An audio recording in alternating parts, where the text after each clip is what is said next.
Ini yang kita bahas soal kebangkitan loh bang. Abang begitu ditanya, ya udah kebangkitannya gimana sih? Jawaban abang gimana? Nggak, jangan gitulah. Jujur, yuk, yuk, yuk, yuk, yuk.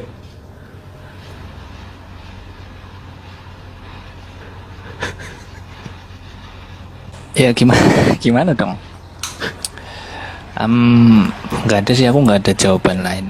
Paling biar agak keren sedikit kan ya, aku jawab gini. Karena engkau telah melihat, maka engkau percaya. Berbahagialah mereka yang tidak melihat namun percaya. Ya, aku berada di bagian orang-orang yang tidak melihat tapi percaya, gitu Bang Jibril. Sementara itu Tuhannya bisa dilihat. Maksud Yesus di situ kan percayalah, berbahagialah untuk orang yang percaya, untuk tapi nggak ngelihat, kan berarti Tuhannya nggak kelihatan bang. Ya, maksudnya tentang peristiwa itu toh. Kan tadinya kan tidak percaya ada kebangkitan itu. Kan Oh, itu jadi sial, ceritanya setelah jadi sial untuk orang yang ngelihat kejadiannya. bukan sial. Lu Kan di sini kan abang bilang, Yesus bilang beruntunglah atau bahagialah. Berarti, ya. nah, berarti bahagia untuk orang yang nggak lihat tapi percaya. Saya berpikirnya itu soal tentang Tuhan. Bahagia untuk orang-orang kayak saya yang Tuhannya nggak kelihatan tapi percaya. Abang bilang, oh enggak, itu bukan soal Tuhan, itu soal kejadian penyaliban. Kebangkitan ya. Kebangkitan. Oke, ya. berarti nggak berbahagia orang yang ngelihat kebangkitan. Yang nggak ngelihat kan tadi dikatakan berbahagia. Yang tidak percaya itu yang tidak berbahagia. Nah, untuk orang yang lihat, lihat juga kan dia percaya, ya berbahagia juga toh. Yang nggak berbahagia itu yang nggak percaya. Berbahagialah untuk orang yang percaya walaupun nggak ngelihat. Iya. Kalau ngelihat berarti nggak usah bahagia. Kalau nggak percaya ya nggak bahagia. Tapi kalau lihat, kalau percaya, bukan soal lihat dan tidak. Kalau percaya. Jadi nggak ada untungnya dong lihat nggak lihat. Iya, yang penting percaya kan gitu. Kan aku udah bilang tadi. Bang Bro Rostrum, ini tolongin nih, ini saya nggak paham nih. Ya, memang kan begini kalau kita melihat ya, Lukas salah satu aja, Lukas itu dalam mengarang satu karangan cerita itu kan, Lukas itu backgroundnya dia adalah seorang paranormal atau tabib kuno ya. Jadi cara dia menggambarkan secara apa ya, hal-hal yang bersifat supranatural itu cukup hiperbola, karena dia juga menulis atau membantu sebagai sumbernya kisah para pewarta kan.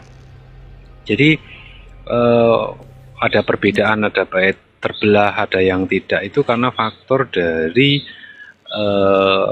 saksi dan narasi, background masing-masing pengarang gitu Bang Jibril. Kalau saya ya, ini secara kita melihat dari literatur yang ada seperti itu sih. Jadi makanya persepsi tentang penyaliban ini masih belum bisa dipertemukan di antara ketiga kitab karangan itu Bang Jibril.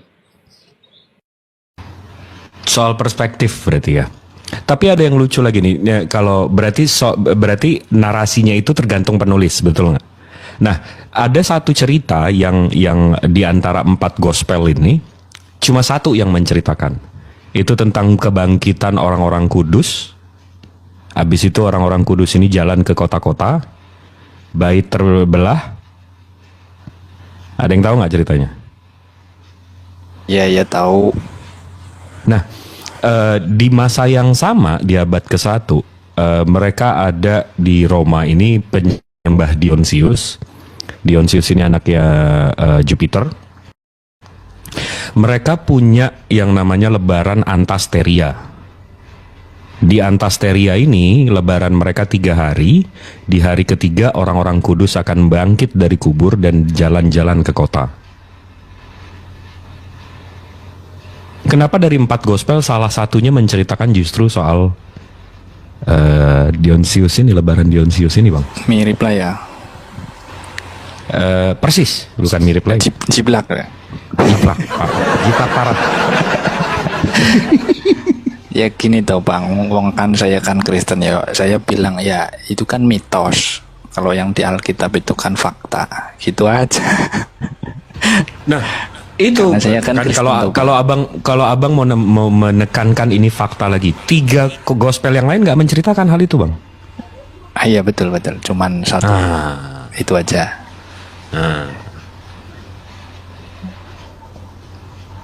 Ya sebagai orang Kristen kita berdiri percaya sepenuhnya sama Alkitab toh Bang. Makanya nggak ada jawaban lain sih. Nggak mungkin lah saya orang Kristen bilang nggak percaya itu kan gitu. Bang Rosrum gimana? Nah, sama karena tuntutan. Kok pasrah sekali. Waalaikumsalam warahmatullahi wabarakatuh. Ustaz Ferry. Oh pasrah sekali, lanjut Bang Jim. Bang Ya, Fandi kenapa? ini loh, Bang Fandi sini loh.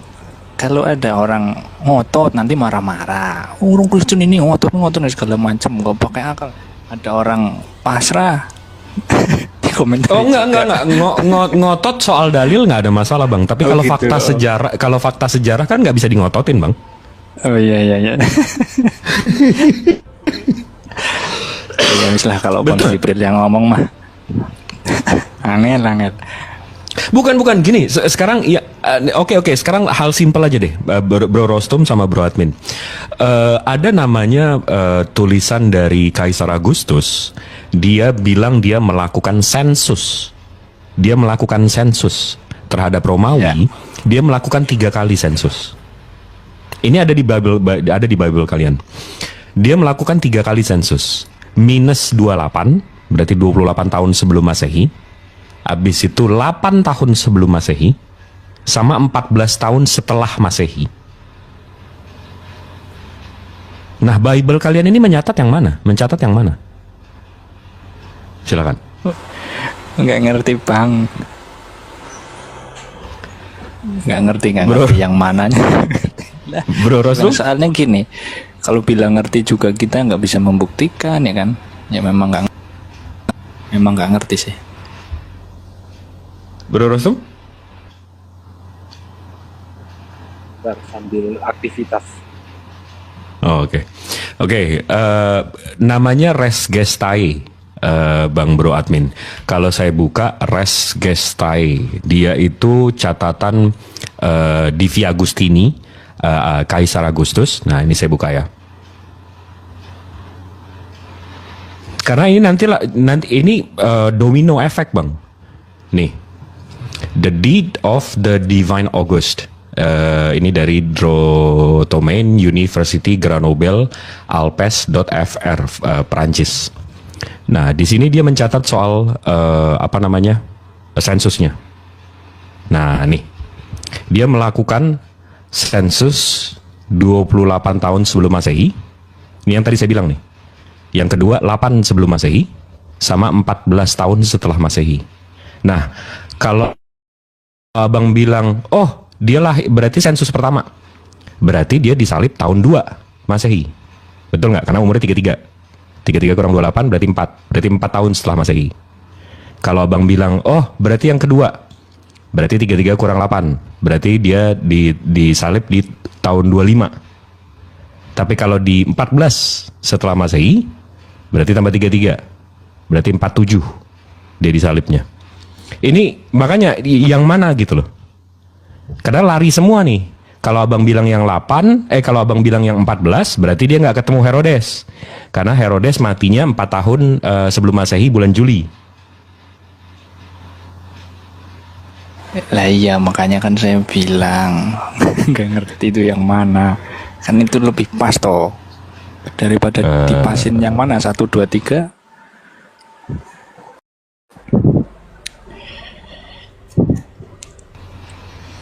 Jadi ya nggak ngerti sih Bang Jibril. Terus terang kalau misalkan dicocokkan dengan misalnya tadi ya tulisan-tulisan yang bisa divalidasi, kemudian dihubungkan dengan peristiwa Yesus yang mana, terus terang nggak ngerti. Saya pilih jawaban nggak ngerti ya supaya lebih aman lah. Mungkin ada yang bisa menjelaskan, saya nggak tahu siapa orangnya, saya nggak ngerti. Cuman saya pilih jawaban saya nggak ngerti. Nah dari sisi ini Ini saya gantian bertanya Bang Jibril. Siap. Pasti kan ada latar belakang nih. Kenapa Bang Jibril menunjukkan hal-hal ganjil di dalam Alkitab?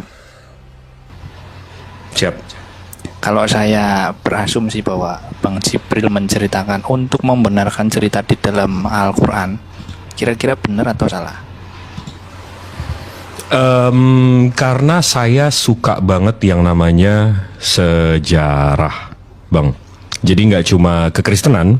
Contoh ya, kalau saya tunjukin ini buku yang lagi saya baca. Buku yang lagi saya baca ini contohnya nih.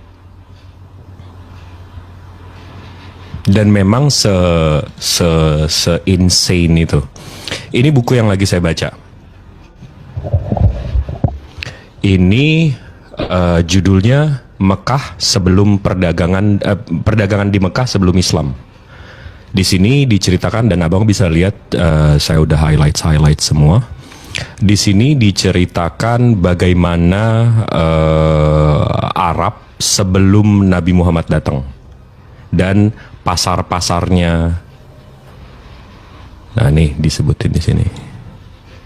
Nih nama pasarnya. Hajar Market, Market of Oman, Suhar, Diba, apa yang mereka jual belikan di pasar itu. Dan ini dari abad 5 ke 6. Dan begitu saya scroll nih, sampai ada nah, ini list pasar-pasar di Mekah sebelum dan setelah Rasulullah. Sedetail itu memang Bang. Jadi saya mempertanyakan res gestae ini kalau abang tahu hukum di Harvard dan segala macam itu memang pakai hukum-hukum Yunani Bang. Jadi memang ya kita belajar. Ya, maksudku gini, karena sebenarnya soal pendekatannya, bagaimana kita memberikan sudut pandang itu kan tergantung dari latar belakangnya. Misal nih, misal tentang peristiwa kebangkitan, Bang Jibril menyajikan data bahwa peristiwa kebangkitan itu plek-jiplek dengan mitos yang ada di sana pada waktu itu, untuk menunjukkan bahwa peristiwa ini sebenarnya adalah mitos yang diambil, tapi di-rewrite lah istilahnya. Betul. Ditulis ulang dengan narasi baru untuk menguatkan cerita tentang Yesus. Kan begitu ya. Sudut pandang ini kan dibangun dengan maksud mungkin secara langsung atau tidak mengatakan bahwa peristiwa kebangkitan itu sebenarnya sejatinya tidak ada. Terjadinya bukan waktu itu, melainkan nanti. Karena Bang Jibril sebagai muslim punya pedoman bahwa kebangkitan itu terjadinya nanti, sehingga ini menjadi sejalan. Benar nggak yang tak sampaikan itu? Salahnya saya nggak pakai iman Bang. Ya maksudku cara pendekatan ini ya otomatis tergantung siapa. Saya melakukan pendekatan terhadap Islam pun nggak pakai iman Bang. Oh gitu ya, ya beda Iya. berarti. Nah, jadi contoh kalau ada yang nanya nih Bang soal Isra Miraj, kalau ada yang nanya soal Isra Miraj itu gimana saya ngejelasin Rasulullah naik ke bintang apa ke langit pertama, langit kedua, langit ketiga. Abang tahu nggak gimana saya menjelaskannya? Ya berdasarkan catatan di luar itu tuh Quran sama hadis. Oke. Rasulullah ditarik ke langit ke-7 di atasnya lagi, dan Rasulullah pesannya satu aja Bang. Dia bilang dunia kita ini itu kecilnya seperti cincin dilempar ke padang pasir Bang. Nggak kelihatan. Abang pernah nggak kebayang cincin dilempar ke padang pasir? Ya padang pasir aja luas banget, cincin segede apa nggak kelihatan tuh. Oke. Tapi kita baru tahu Bang sekitar 40-60 tahun yang lalu bahwa galaksi kita Bang bentuknya seperti ini. Cincin dilempar ke padang pasir. Ya Gimana orang yang nggak pernah naik ke langit kedua, ketiga, keempat menjelaskan bentuk galaksi itu seperti apa? yang nggak tahu sih, tapi sebelum itu kan Hmm, makanya ada Jupiter, ada dewa-dewa itu kan dari pengetahuan planet-planet enggak, Bang? Dari nama bintang, bukan bentuk galaksi, Bang. Iya, maksudnya dari nama-nama bintang ya. Iya, nama-nama bintang. Nah, enggak, bintang itu dinamakan dewa-dewa sebelumnya, Bang. Iya, Abang paham nggak? Nah, Iya, tahu. jadi ada ya begitu mereka melihat bintang, mereka namakan bintang itu, mereka namakan dewa-dewa itu. Iya, betul. Nggak, maksud saya tadi, saya kalau ditanya soal Isra Miraj, itu soal iman. Saya nggak bisa menjelaskan gimana Rasulullah naik dan seterusnya itu iman. Abang nggak bisa kejar saya itu tanggal berapa, naiknya berapa, kecepatannya berapa. Saya nggak bisa jelaskan, itu soal iman. Betul nggak, Bang? Jadi ada memang batasan yang soal keagamaan kita memang, oh itu soal iman, tapi ada yang bisa di cross check lewat sejarah. Betul nggak? Betul. Nah, soal fakta sejarahnya, contohnya 10 tahun setelah Rasulullah meninggal, keislaman itu udah menguasai setengah Asia sampai ke Eropa, sampai ke Spanyol, ke ujung hampir ke Inggris. Itu fakta sejarah. Fakta sejarahnya juga, waktu Islam menguasai itu semua, Islam justru jadi minoritas, Bang. Karena nggak ada paksaan untuk masuk Islam.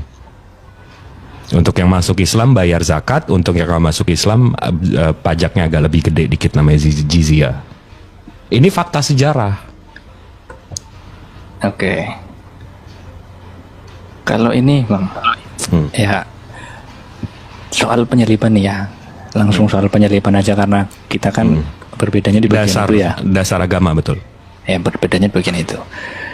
Seandainya ini memang peristiwa biasa, mungkin tidak dijadikan sesuatu momentum yang besar ya. Misalnya nih, saya sih membaca katanya tahun Masehi ini dibuat berdasarkan peristiwa, atau salah satunya adalah kaitannya sama peristiwa Yesus ini, tahun Masehi sejarahnya.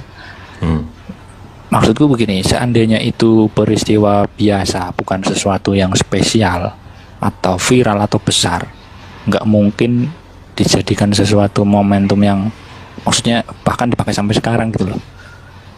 Jadi tahun Masehi ini ya dasarnya dari peristiwa Yesus. Oke, kalau emang dasar iman Abang, kita menghitung tahun itu berdasarkan Isra Miraj, berdasarkan peristiwa Yesus. Peristiwa Yesus atau kelahirannya. Nah, sekarang kita buka, Bang. Ini data sejarahnya ya. Ini saya buka dari Santa Clara University. Ini Religious Studies Department. Mereka mengenal namanya The Priene Calendar Inscriptions. Ini kalau saya gedein, ini dia. Saya pindahin ke sini. Ini dia. Nah, ini saya translate ya. Di dekat bagian atas tablet 2, dilihat garis gelap di sebelah kanan. Ini garisnya. Tabletnya. Mereka mengakui Agustus sebagai anak Tuhan yang kelahirannya menandai awal dari kabar baik atau evangelion bagi dunia. Itu dipotong pada tahun 9 sebelum Masehi, beberapa tahun sebelum kelahiran Yesus. Jadi sebenarnya Romawi atau Yunani ngeriset tahun dari 0 itu karena kelahiran Kaisar Agustus, Bang, yang ditandai sebagai kabar baik atau evangelion. Nah, di abad ketiga, abad keempat, begitu kaisarnya malah justru musuh dari kalau Abang tahu Kaisar Agustus ini bapaknya Kaisar saya lupa namanya, dia terkenal. Dia itu musuhnya di Konstantinus, akhirnya meriset dan nerima Kristen, akhirnya dijadikan di risetnya itu karena Yesus. Padahal waktunya nggak sama. Paham nggak, Bang? Oh, berarti Masehi ini Kaisar Agustus. Kaisar Agustus. Yes. Tapi 4 abad setelah itu Konstantinopel menerima Kristen, akhirnya ini kita tandai sebagai tahun kelahiran Tuhan. Padahal balik lagi ke tadi, di catatan Agustusnya dia melakukan sensus di 28 sebelum, 18 sebelum, sama 14 sebelum. Itu nggak ada yang kena, Abang paham nggak? Mestinya kalau memang atas kelahiran Yesus mestinya tahun 0 dong, betul nggak? Ya, Nah, karena itu nggak tepat. oke, berarti diksi tahun Masehi ini kan dulu bahasanya apa ya? Pakai tahun Masehi gitu. Nah, apa makanya ada dua, ada AC, ada AD. AC itu after Christ. AD itu after Domino, Anno Domino, yaitu Agustus. Nah, Masehi itu bahasa Indonesia, Bang. Bahasa Indonesia kan belum maju. Agustus juga disebut Kristus ya? Iya, betul. Oh, iya. Iya, make sense sih. Nah, jadi, itu tadi kalau abang berpikir, oh karena ini ya fakta sejarahnya kata lain gitu loh. Iya, betul. Berarti setelah misalnya tadi di abad keberapa kemudian baru dikatakan yang disebut Kristus ini Romawi menggunakan Yesus. Kristus Yesus, bukan Kristus Agustus. Yes, itu di tahun 312 Kaisar Konstantin ngeluarin dikri untuk melegalkan Kristen. Di tahun 220 ibunya namanya Helena baru ke Yerusalem, baru menemukan tempat lahirnya Yesus. Abang udah saya tunjukin semua itu. Tempat lahirnya Yesus, tempat meninggalnya Yesus, dan kayu salib Yesus. Abang tahu kan ini? Itu di mana itu? Oke, saya buka ya. Nah, ini.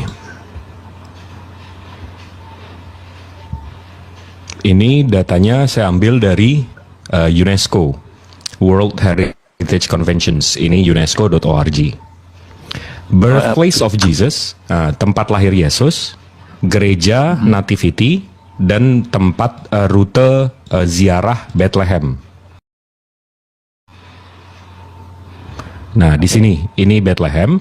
Nah, kalau kita lihat foto-fotonya, sebenarnya bukan di yang abang imani kan kandang domba. Nah, sebenarnya ini di dalam goa. Ini tempat masuknya. Ini permanen URL ya, unesco.org. Nah, tempat lahirnya itu di dalam goa di sini nih. Nih, ini titiknya. Ini palungannya. Dan ini ada 14 bintang, menandakan 14 keturunan dari Daud katanya.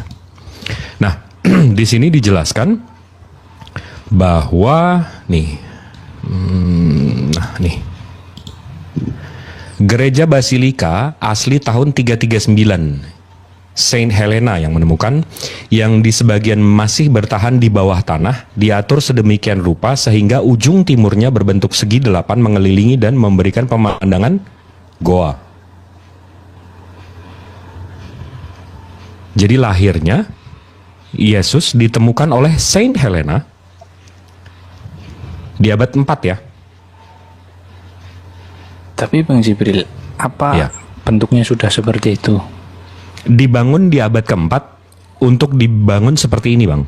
Baru jadi kan itu goa. Habis itu dibangun gereja di atasnya. Nah, kalau abang mau lihat, nih saya ada nih dia datang, bentar ya. Ini. The first building built by Roman Nah, Emperor ini. Nah, ini gedungnya pertama dibangun oleh Konstantin oleh ibunya Helena, ya kan yang tadi saya terangin. Di abad keempat. Nah, dia masuk ke dalam. Nah, ini goanya. Dia masuk. Just beneath this altar.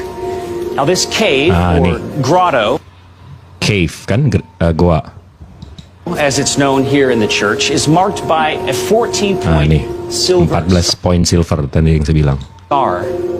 Now, as the genealogy of Jesus is described in the Gospel of Matthew, ini tempatnya, Bang. Jadi ada goa, dibangun gereja di atasnya. Itu satu, itu dari Helena tadi ya. Habis itu tempat meninggalnya, Bang. Ini dari Fellowship Israel Related Ministries. Ini dari Israel. ya apa ininya untuk pengetahuan mereka ini. Kemudian pada abad keempat, ibu Konstantinus, Helena, sama ya, datang mencari tempat tersebut. Alhasil ia memerintahkan untuk membangun gereja di sekitar lokasi tersebut. Meskipun ada banyak perselisihan tentang misi dan niatnya, sebuah gereja umum bergaya Bizantium abad keempat dibangun di sini di dalam bentuk salib. Jadi tempat meninggalnya pun ditemukan oleh Helena, abad keempat. Nah, habis itu kita ke ini website abang nih, CERC Catholic Education Resource Center. Ini dari Kekatolikan. Di sini, ini ada lukisan Helenanya. Translate. Saint Helena sering digambarkan memegang salib karena menurut tradisi dia menemukan salib yang sebenarnya di Yerusalem. Sebelum menyelidiki masalah ini lebih jauh, diperlukan beberapa informasi latar belakang. Jadi di sini diceritain kalau Saint Helena dia juga yang bikin gereja tadi. Nih, nih, dia pergi ke Palestina tahun 324. Habis itu dia bangun gereja tadi, yang ini. Habis itu dia bangun gereja ini juga. Nah, di sini semua. Dan ini semua abad keempat. Si Helena ini masuk Kristen itu di umur 50 ke 60. Abang tanya dong, 50-60 tahun pertama Helena berarti agamanya apa? Ya kan dia orang berarti ya ikut sebelumnya tuh. Apa itu? Yang apa ya tadi yang disebutkan itu? Apa itu ya? Jibril tadi pertama kan nyebutin itu apa namanya? Aku lupa malah. Helena ini tinggal di Roma. Di Roma itu abad itu nama agamanya, nama ketuhanannya Capitolin Triad. Agamanya seperti ini. Familiar ya. Ya. Agak ini ya, dejavu ya. Dejavu ya. Iya, ini ada komiknya setahu saya ini. Nah, tapi masalahnya ini sejarahnya, komiknya dibuat berdasarkan ini. Mirip mungkin ya, berdasarkan sejak itu. Tuhan mereka itu berdasarkan bapak segala bapak, raja segala raja, namanya Jupiter. Ya. Habis itu firmannya Juno, dan Minerva itu the goddess of wisdom. Nah, begitu kita lihat Trinitas, di sini Trinitas itu isinya apa sih? Ya kan, isinya Tuhan. Habis itu His word, firman, and His Wisdom. Beda kan Bang? Beda, siap, beda, memang beda. Aku baru mau ngomong Ini Bang Jibril. Gimana? Saya maaf memotong. Saya ketemu ini itu memang beberapa waktu yang lalu atau beberapa tahun yang lalu, itu membuat saya terguncang. Jadi seperti orang yang kelaparan, akhirnya terus mengejar itu sampai kemana. Tapi ini saya senang ya, Bang Jibril mewakili. Ini kuliah bisa 4 SKS ini. Enggak, Abang mengejar dan mencari tahu itu akhirnya sampai mana, Bang? Ya ini ya, akhirnya makin lama ya goncangan pikiran dan hati ini kan ya makin tinggi kan, efeknya di sana sih, stimulusnya di sana. Jadi kalau ditanya lagi, Bang, di mana ajaran Abrahamik itu, di mana nih begitu udah diacak-acak Saint Helena nih? Nah, karena saya masih posisi habis misa, jadi saya tidak berwenang untuk menjawab itu. Betul nggak, Bro Admin ya? Betul. Saya nanti kena pelanggar kartu merah. Free kick, iya. Tapi oke, gini Bang Jibril. Kita coba pakai sudut pandang lain ya. Bukan berarti kita ngomong ini terus kita tidak punya iman, enggak. Maksudnya kita coba berpikir dari sudut pandang lain. Kan sekarang kan kita kan juga udah ngerti ya bahwa filsafat itu kan berasalnya dari sana. Sumber segala ilmu katanya kan begitu ya, Bang. Betul, mereka ininya lah. Jadi hostnya lah. Hostnya ini filsafat, produknya itu berbagai macam ilmu, termasuk dengan cara ilmu mengubah karakter manusia ini termasuk enggak? Maksudku gini ya, jangan-jangan ini kemasan untuk merubah karakter manusia ya? Kan ilmu kan macam-macam ya. Dan kita ini berbicara omong kosong aja sih, maksudnya bukan bermaksud kita ngomong bukan orang beriman, enggak. Kita coba pakai kacamata yang lain, apakah agama atau mungkin cerita ini juga produk dari filsafat begitu loh, yang memang secara pendekatan jika penjelasannya itu tepat, itu benar-benar bisa merubah karakter orang. Misalnya ya, langsung saya ambil aja ajaran kasih. Jadi filsafat bahkan logika mengatakan mengasihi orang yang mengasihi kamu, dunia sudah memberikan hukum itu sejak semula. Tapi entah dengan cara filsafat atau cara yang lain, tiba-tiba di sini satu tokoh mengatakan bahwa mengasihi musuh bahkan. Ini sudah melawan logika, tetapi ada sesuatunya begitu loh. Apakah ini juga termasuk produk dari filsafat itu atau gimana? Kalau menurut Bang Jibril gimana? Filsafat keren nih kalau kita bahas filsafat nih. Jadi saya respon dulu soal ajaran kasih ya. Kalau soal ajaran kasih Bang, nggak ada agama di luar sana yang mengajarkan kebengisan. Semua mengajarkan kasih sayang, cinta dan segala macam. Semua agama baik, pasti ngajarin yang baik lah, nggak mungkin yang jahat.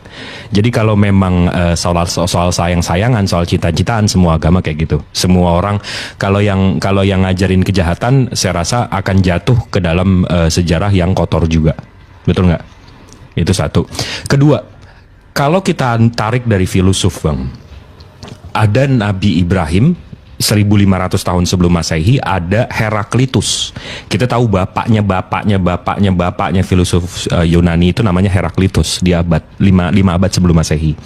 Nah, Nabi Ibrahim dengan ketauhidannya, dia ngajarin kalau Tuhan itu berfirman. Nah, di sini nih, firman atau logos. Ajaran Samawi itu ngajarin firmannya itu kun, terjadilah, meskipun ada prosesnya. Sama seperti kalau kita buka kitab mereka Genesis, makanya Tuhan menciptakan dunia nggak pakai firman, tapi ya kun, terjadi. Nah, tapi tiba-tiba Bang, 5 abad sebelum Masehi, kaum pagan ini termasuk Heraklitus 5 abad sebelum Masehi, dia bilang firman itu bisa berubah-ubah. Firman itu bisa menjadi api, bisa menjadi daging, bisa menjadi air, bisa menjadi cycle. Jadi firman logos ini saya buka aja ya. Ini dari keimanan atau ini kalau saya buka dari Internet Encyclopedia Filosofi dari Heraklitus. Dia bahas soal logos. Nih ya, saya translate ya. Nih. Satu hal diubah menjadi hal lain dalam siklus perubahan. Apa yang konstan bukanlah beberapa hal, namun keseluruhan proses perubahan itu sendiri. Ada hukum transformasi yang konstan yang mungkin dapat diidentikan dengan logos atau firman. Nah, jadi ada 2 konsep nih Bang. Ada 2 konsep firman nih Bang. Satu yang Abrahamik, terjadilah, nanti malaikat-malaikatnya yang ngerjain, Tuhannya tinggal bilang terjadi, kun, terjadilah, maka malaikatnya yang ngerjain. Atau konsep Heraklitus, kepagan-paganan ini memang bukan pagan ya, Heraklitus memang bapaknya pagan. Dia bilang firman itu bisa menjadi apapun, bisa menjadi daging, bisa menjadi api, bisa menjadi air untuk menciptakan dunia. Abang sebenarnya dari segi filosof ini abang firman yang mana Bang? Kalau dari yang disebutin tadi mungkin malah di luar itu semua ya, karena kita diajarin firman itu cuma ada 2, perkataan dan pribadi. Kayak Heraklitus tadi juga sepertinya tidak merujuk kepada firman yang merujuk kepada subjek, atau gimana? Berarti aku berkatanya apa ya? Ya firman menjadi daging itu bukan dari abang. Ya itu dari kita. Maksudku Heraklitus tadi sama persis enggak dengan apa yang dipercaya orang Kristen gitu loh. Oke, Bahwa kalau firman saya itu adalah subjek gitu, yang bisa berubah gitu. Oke, ini kalau saya ini ya yang dia bilang ya, yang si Heraklitus bilang ya soal logos, firman yang menjadi segala macam. Nih, ini dari sini ya. Dia mengumumkan bahwa firman yang kekal atau logos yang menurutnya segala sesuatu adalah satu. Jadi kesatuan dalam arti tertentu. Hal-hal yang berlawanan memang diperlukan dalam kehidupan. Namun keduanya disatukan dalam suatu sistem pertukaran yang seimbang. Dunia itu sendiri terdiri dari pertukaran elemen yang seperti hukum yang dilambangkan. Masih, bukan abang? Ya kita ya orang Kristen lah. Jadi sebenarnya itu konsep firman abang nih kok nggak Abrahamik? Kalau ke Abrahamik ya susah juga kita menerangkannya ya. Belum tahu sih aku belum tahu. Kalau tentang Abrahamiknya aku nggak ngerti. Tapi kalau tentang pemahaman bahwa yang disebut logos itu bukan kata kerja, melainkan pribadi, aku ngerti. Subjek, ya kan? Ya, Si subjek. firmannya ini subjek, orang atau pihak oknum lah, bukan orang, oknum. Iya, oknumnya itu. Nah, sementara Abrahamik, firman Tuhan itu nggak pernah jadi subjek, bang, karena itu sifat Tuhannya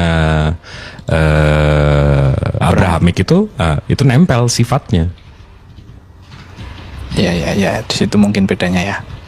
Nah, di situ bedanya Heraklitus yang kepaganan ini, karena di situ juga bang, menurut abang kenapa dewa-dewa itu banyak bang?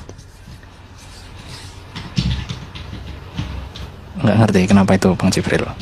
Karena semua yang ada di dunia ini menurut kaum pagan itu akan menjadi subjek. Petir itu kan kekuatan, itu menjadi subjek, menjadi Zeus. Penguasa laut namanya yang pakai trident itu menjadi subjek. Poseidon.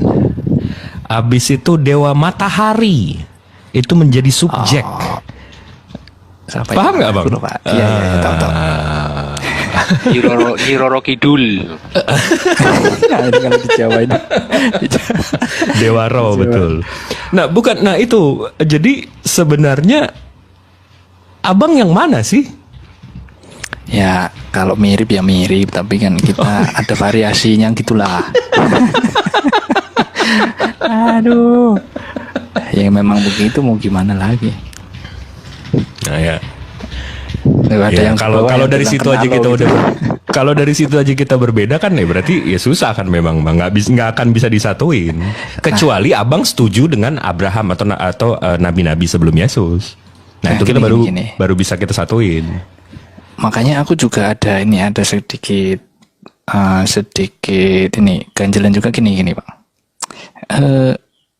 Nggak tahu ini benar atau enggak ya. Jadi saya melihat bahwa di dalam keislaman itu bahwa ketauhidan itu lebih utama, maksudnya teologis itu yang utama.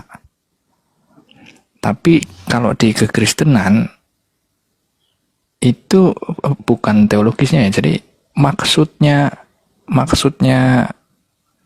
teologis itu yang lebih utama. Jadi keteologisannya misalnya Tritunggal itu sebenarnya unsur yang kedua. Unsur yang pertama itu ya tentang pengorbanan, tentang penebusan, tentang kebangkitan. Tapi kalau di Muslim itu ketauhidan dulu atau teologisnya dulu, baru tentang keselamatannya. Bener nggak kira-kira maksudku? Atau mungkin ada yang salah? Keselamatan kita tergantung dengan la ilaha illallah bang. Oh, iya. Muslim itu Rasulullah dakwahnya 13 tahun pertama itu la ilaha illallah. Sama seperti nabi-nabi sebelumnya 6.000 tahun menurut hitungan Yahudi ya.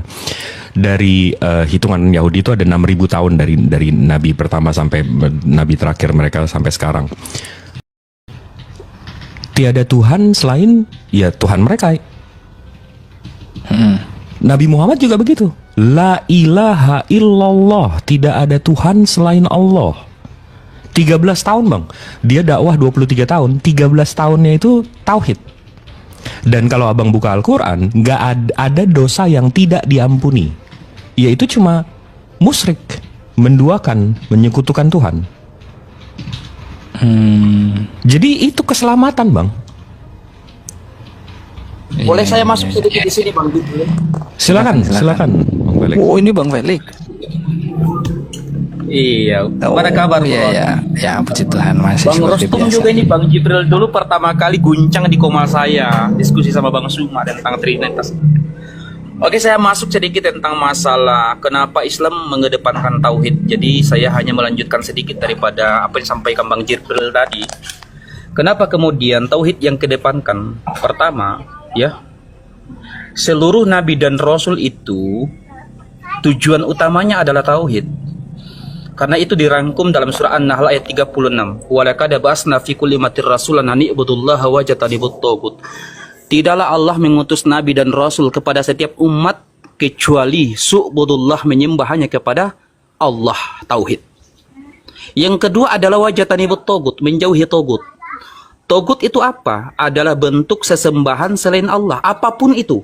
Baik itu paganisme, baik itu ada reinkarnasi, baik itu pohon, baik itu apa, itulah yang ditiadakan dalam Islam. Makanya syahadatnya la ilah, tidak ada ilah, tidak ada sesembahan selain apa? Selain Allahu Rabbul Izzati Jalla Jalaluh. Maka itulah tugas utama para rasul dan nabi diturunkan.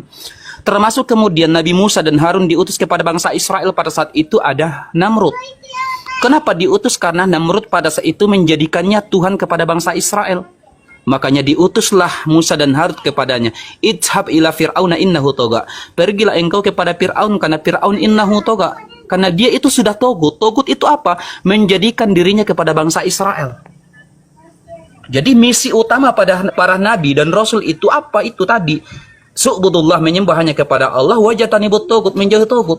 Sebagaimana Yesus Kristus diutus kepada bangsa Israel, Markus 12:29. Hukum yang terutama, tidak ada lagi hukum yang paling utama kecuali apa? Menyembah kepada satu Tuhan.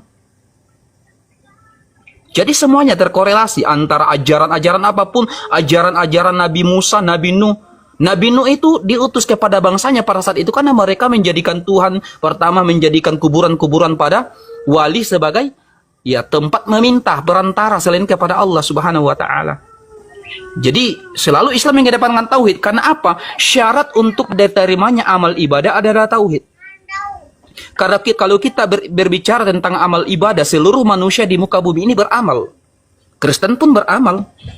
Berbuat baik kepada kedua orang tua, birrul walidain, wasalnal insana biwalidai, berbuat baik kepada kedua orang tua, itu semuanya ibadah. Membantu orang yang ya perlu dibantu, semuanya ibadah. Namun kemudian kenapa dikedepankan tauhid? Karena apa? La in asrakta la yahbatanna amaluk fala takunanna minal khasirin. Amalannya orang-orang yang berlaku syirik, yaitu menduakan Allah, menyembah Allah tapi menyembah juga Tuhan selain Allah, maka ditolak di sisi Allah, wa huwa fil akhirati minal khasirin, dan termasuk orang yang rugi di akhirat kelak. Makanya syarat utamanya adalah tauhid. Makanya Rasulullah mengatakan man qala la ilaha illallah dakhala, dan siapa yang mengucapkan la ilaha illallah maka ya jaminannya surga. Kenapa? Karena secara otomatis ketika mengucapkan la ilaha illallah maka amalannya akan diterima oleh Allahu Rabbul Izzati Jalla Jalaluh. Bagi syarat utamanya adalah bersyahadat. Seandainya ada orang di muka bumi ini dari sejak dia tumbuh dewasa sudah bisa beramal sampai akhir hayatnya beramal, akan tetapi tidak bertauhid, maka seluruh amalannya dihapuskan oleh Allah. Makanya para Rasulullah mengatakan amalannya bagikan fata morgana. Kenapa? Wa huwa fil akhirati minal khasirin. Di akhirat kelak termasuk orang yang rugi, betul-betul rugi. Kenapa? Karena apa? Syarat untuk diterimanya ibadah adalah tauhid akidah. Makanya dalam Islam kezoliman yang terbesar adalah menyembah Tuhan selain Allah. Makanya Allah mengatakan, ya inna syirka la zulmun azim. Sesungguhnya kezoliman yang terbesar adalah syirik, yaitu menyekutukan Allah. Makanya dalam Al-Quran dikatakan wa minan nasi mayattahizu min dunillahi andada yuhibbuna mukahubbillah. Di antara manusia ada yang menyembah Allah tapi menyembah juga tandingan Allah. Siapa tandingan Allah itu? Dibongkar dalam Al-Quran. Sesungguhnya orang-orang Yahudi menjadikan rahib-rahib mereka sebagai Tuhan selain Allah. Sesungguhnya orang-orang Nasrani itu menjadikan Isa putra Maryam sebagai Tuhan selain Allah. Padahal mereka hanya disuruh menyembah kepada satu Tuhan. Jelas. Makanya saya baca kitab-kitab ya. Seluruh kitab itu mengajarkan agama samawi. Makanya agama samawi itu mengajarkan semuanya menyembah kepada satu Tuhan. Makanya tauhid itu yang dikedepankan. Makanya Rasulullah berdakwah, kata Bang Jibril tadi, 13 tahun. Ya, mendakwakan tauhid. Kenapa tauhid ini yang paling perlu? Karena dengan syarat untuk diterimanya amal ibadah adalah mengucapkan asyhadu alla ilaha illallah, mengakui hanya Allah satu Tuhan dan menafikan Tuhan-Tuhan yang lain selain daripada Allah, dan Muhammad Rasulullah, mengakui bahwasanya Nabi Muhammad adalah utusan Allah. Maka secara otomatis kita mengikuti Rasulullah dalam berakhlak, secara otomatis kita mengikuti Rasulullah dalam menyembah kepada Tuhannya. Demikian daripada saya, Bang Jibril, silahkan dilanjutkan. Gimana Bang Bro Admin? Insyaallah. Oke. Kalau ya gimana ya? Izin dulu, Bang Jibril dulu. Ini aja Bro Admin. Saya masuk sedikit. Kita analogiin aja deh, kita analogiin gimana? Silakan Bang Jibril. Kita analogiin aja nih Bro Admin. Saya ngasih rumah buat Bro Admin, saya ngasih kerjaan, saya ngasih makanan di meja Abang, saya bayar listriknya, saya bayar pulsa Abang, saya beliin Abang handphone dan segalanya. Pokoknya semua kebutuhan Abang deh saya cukupin. Tapi Abang baik sama orang lain, bukan nggak baik sama saya. Abang nggak berterima kasih sama saya. Menurut Abang manusia yang baik bukan?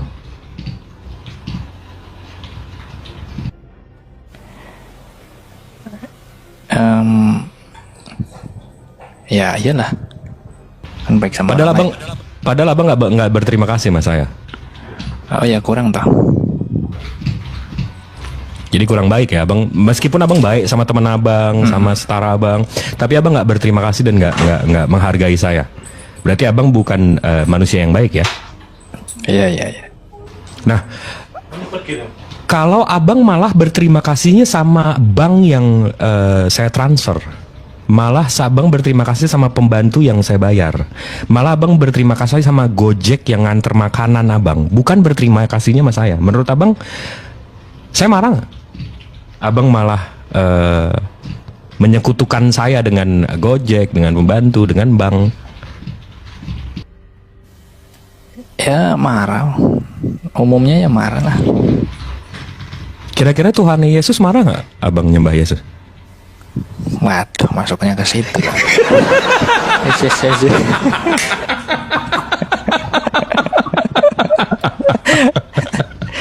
Kita kembali ke topik yang tadi ya, jangan yang itu. Gini. Enggak ini. Ini masih topik tauhid Bang Bro. Masih yang salah, tauhid. Bukan. Kalau itu piye jawabnya? Ya, kan Meskipun itu tukang Gojek bilang saya adalah pengantar makanan, tanpa saya kamu nggak dapat makanan. Ya tetap tuh harus sama yang utama. Kan kita juga sama yang mengutus juga, sama Papa Juga karena itu kata kuncinya. Iya. Juga. Saya berterima kasih sama kamu juga. Iya tuh. Nah itu kan masalahnya juga di situ kan. Di situ justru menyekutukannya kan. Oh iya. Saya juga berterima kasih sama kamu. Ya, itu tauhid Bang. Kalau umat Muslim itu berterima kasih sama Tuhannya, sama penciptanya, sama yang ngasih kuasa, yang punya alam ini. Bukan sama yang nganter, bukan sama ya tempat saya beli Al-Quran, bukan sama ini itunya. Ya itu harus dijawab dengan pengajarannya toh Bang. Kalau nggak dengan pengajarannya ya nggak bisa. Kemasannya kan harus dipakai juga itu. Jadi mesti berterima kasih juga sama tukang Gojeknya dan menyamakan dia sama yang ngasih duitnya ya. Kebetulan tukang Gojeknya Bang Fitri juga kan gitu. Oh, tukang Gojeknya saya juga. Berarti saya nggak berkuasa dong, mesti saya yang nganter-nganter makanan. Hah? Ya kan ini Gojeknya kan terbatas tuh, ceritanya kan terbatas toh. Berarti saya nggak berkuasa dong, kan saya maha kuasa. Ya kan ini analoginya begitu. Kalau maha kuasa ya berarti bisa jadi Gojek, bisa jadi pemesan kan begitu. Loh, justru dengan saya menjadi Gojek itu sendiri, saya nggak maha kuasa. Saya mesti melakukan pekerjaan remeh-temeh seperti itu, dan saya nggak setara dengan orang yang saya beri-beri ini, Bang. Ya. Terlebih Gimana lagi ini, yang Sob? yang saya kasih bukan abang doang. Banyak makhluk lain yang saya kasih, Bang.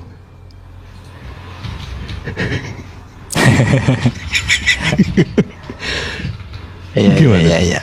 Nggak, tapi abang pokoknya intinya berarti abang paham ya kalau Islam itu sama Keyahudian itu kita tuh tauhidnya absolut. Iya. Nah ini aku mau bertanya lagi nih. Silakan.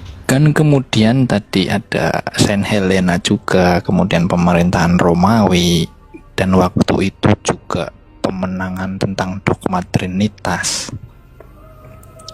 Ya kan, artinya kan tentang teologis kan baru datang kemudian. Bahkan di Alkitab sendiri kan juga tidak fokus tentang teologisnya, tentang Trinitasnya pong tidak ada. Itu kan datang baru kemudian. Itu berarti ada tumpangan politik itu enggak ya? Oke, soal Helena ini sebenarnya Bang Rostrum bisa menjawab juga nih soal Saint Helena, karena saya mau bahas soal Saint Helena tapi yang tahu soal Saint Helena ini cuma Katolik. Nah, ini kalau saya buka dari gereja Saint Helena ya. Nih, bismillahirrahmanirrahim. Ini dari gereja Saint Helena, Church of Saint Helena. Ini dia Saint Helena of Constantinople. Ini orangnya, dia yang nemuin salib Yesus, karena itu dia yang meluk-meluk. Nah, di sini ada doa untuk Saint Helena. Prayers to Saint Helena. Ini doa kalian mungkin ya. Saya translate ya. Jangan di sini deh, saya translate di satu halaman ini aja. Jadi di sini. Nah, Santa Helena yang kudus dan terberkati, dengan cinta dan pengabdian engkau berusaha menemukan salib juru selamat kita. Saya mohon syafaat Anda agar saya dapat memiliki cinta dan pengabdian yang sama kepada Yesus, Tuhan saya. Seperti Anda, semoga saya dapat menerima cobaan hidup dan kesabaran dan harapan. Jadi, abang berdoa sama makhluk lain atau manusia lain untuk mendapatkan syafaat atau pertolongan atau perlindungan. Ini definisi berhala nggak sih, Bang? Ini definisi menyekutukan Tuhan nggak sih? Ya, iya sih. Katanya nyembah Ya, kan Bapak. Kok tergantung doanya begitu? pendekatannya. Kok doanya begitu? Nih. Kalau formulanya begitu ya menyebutkannya. Nah, kalau Muslim begini, Bang, nggak diampunin, Bang. Iya, tahu betul. Bang Rostrum gimana, Bang Rostrum? Itu kalimat itu kan di copy paste oleh doa Rosario kan ya. Kami mengakui, bukan kami, saya lah yang mengakui. Di doa Rosario itu ada kalimat itu. Cuman kan lebih ke Bunda Marianya gitu. Itu masih dianggap tak, abang masih beranggapan abang monoteis. Ini serangannya ini loh yang Saya cuma mau mengkonfirmasi, apakah abang masih beranggapan abang monoteis? ya enggak. Kalau syafaat tuh berarti kayak gimana sih, Bang? Sorry, biar lebih. Minta perlindungan, Bang, minta pertolongan. Minta pertolongan ya. Minta pertolongan. Kalau abang mau samain sama Nabi Muhammad, boleh nggak saya tanya? kami nggak Iya. pernah berdoa sama Nabi Muhammad. Kami berdoa kepada Allah dan berterima kasih sama Nabi Muhammad. Beda. Kalau yang prayers to Helena ini, abang berdoa kepada Saint Helena. Ini berarti beda sama Maria toh? Iya. Kalau Maria saya masih agak paham lah ya, bapaknya, Iya. emaknya Tuhan ya kan. Tapi kalau Saint Helena ini kan 400 tahun setelahnya, bang. Iya betul. Gimana Bang Rosrum? Tadi ada yang mau disampaikan. Iya. Oh ya, mau menanyakan untuk kata-kata meminta syafaat itu di Muslim saya pernah dengar ya. Mungkin Bang Jibril bisa bantu menjelaskan karena saya juga kesulitan itu untuk mendapatkan pemahaman itu. Oke. Bang Jibril bersedia silakan. Oke. Bang Kalau syafaat, Jibril, aku Ya. izin kabur dulu. Saya enggak, aku ada perlu sebentar ya. siap. Nanti kita lanjut lagi. Terima kasih Siap, abangku. insight-nya. Semoga Tuhan Yesus memberkati, bang. Oke, siap.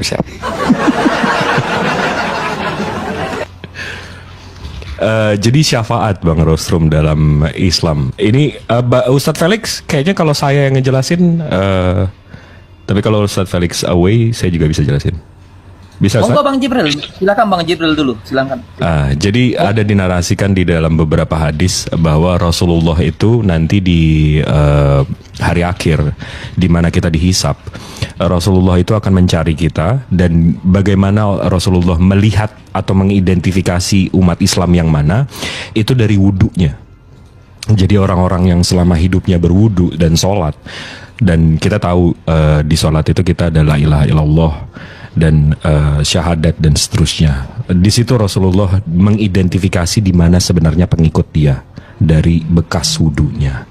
Nah, syafaat di situ artinya Rasulullah memohon kepada Allah untuk menolong saya, untuk menolong umatnya. Jadi Rasulullah tetap akan sujud kepada Allah. Saya juga akan bersujud kepada Allah agar dosa saya diampuni, agar amalan saya diterima, agar saya mendapatkan ridhonya.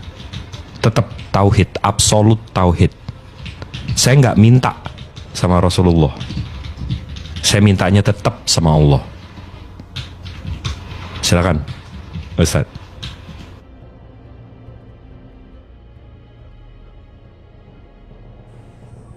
Iya, jadi berbicara tentang syafaat. Jadi seluruh nabi itu ya adalah rasul utusan Allah. Namun kemudian terkhusus kepada baginda Rasulullah sallallahu alaihi wasallam, dia diberikan otoritas dari Allah untuk memberikan syafaat kepada hambanya, kepada umatnya. Makanya Rasulullah mengatakan dalam sebuah hadis, "Wallazi nafsu Muhammadin biyadihi min hasil ummah Yahudi wan Nasara summa yamutu lam yu'min billazi ursiltu illa kana min ashabin nar." Dan barang siapa yang aku diutus kepadanya, Yahudi maupun Nasrani, apabila dia tidak mengikuti apa yang aku bawa, petunjuk yang aku bawa, maka tidak ada tempat bagi mereka kecuali neraka jahanam, kata Rasulullah sallallahu alaihi wasallam. Makanya ada sebuah hadis yang sangat mutawatir. Ketika di yaumil mizan nanti, yaumil hisab nanti, di antara manusia ada yang meminta syafaat kepada Nabi Isa.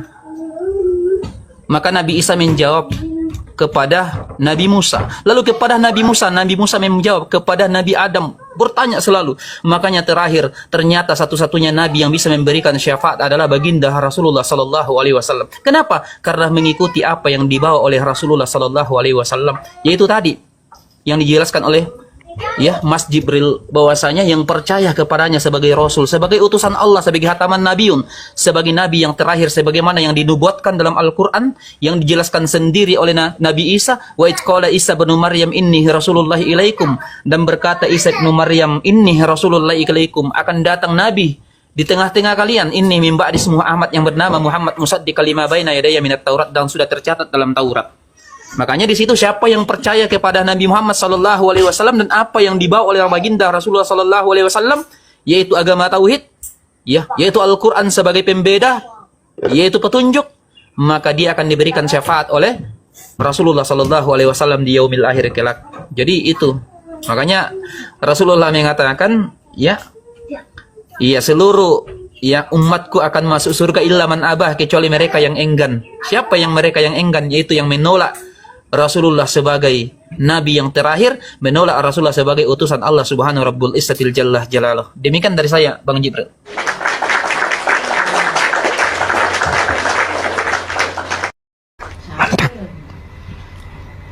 Gimana, Bang Rasul? Kalau Kristen yang memberi syafaat siapa? Sedangkan Yesus saja yang ngusir teman-teman Kristen. Nyala kau, Rasul. Untuk dipahami, cuma di tempat saya lagi noise ini. Bentar. Ya di mute aja dulu Bang Rostul, nggak apa-apa. Memang berat Bang Rostul. Lanjut Bang.